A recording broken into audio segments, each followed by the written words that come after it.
Some children don't become mature. They become emotionally convenient, easy to handle, easy to silence, easy to ignore.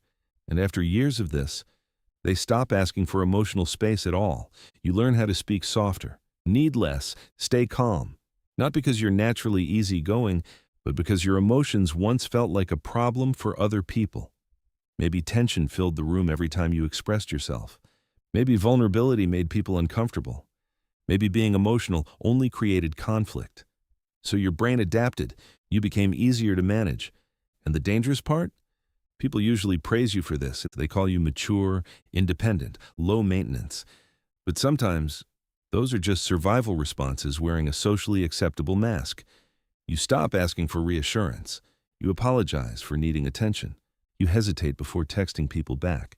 You replay conversations in your head, trying to make sure you weren't too much.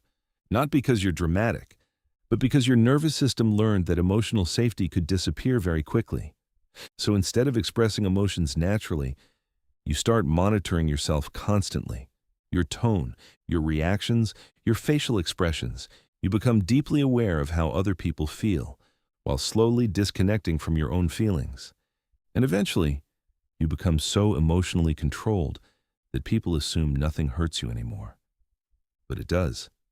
Quiet people still feel everything, sometimes even more deeply. They've just learned how to hide it better. Because somewhere in the past, being emotionally visible didn't feel safe.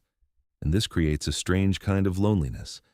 People admire how calm you are, without realizing how exhausting it is to constantly suppress yourself. You become everyone's easy person, the one who never asks for much, the one who understands everyone else, the one who stays emotionally manageable, even when you're drowning internally. And after years of this, having needs starts to feel embarrassing. You feel guilty for wanting reassurance, guilty for wanting attention, guilty for wanting emotional closeness. So you convince yourself you don't need much at all, even when part of you desperately wants to be understood. Because the truth is, you were never truly low maintenance.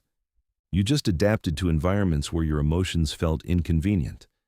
And once a child learns that, they often carry that survival pattern into adulthood without realizing it. But healing usually begins the moment you realize this. Your emotions were never too much.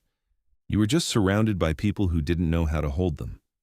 And maybe you were never supposed to become emotionally easy to handle in the first place.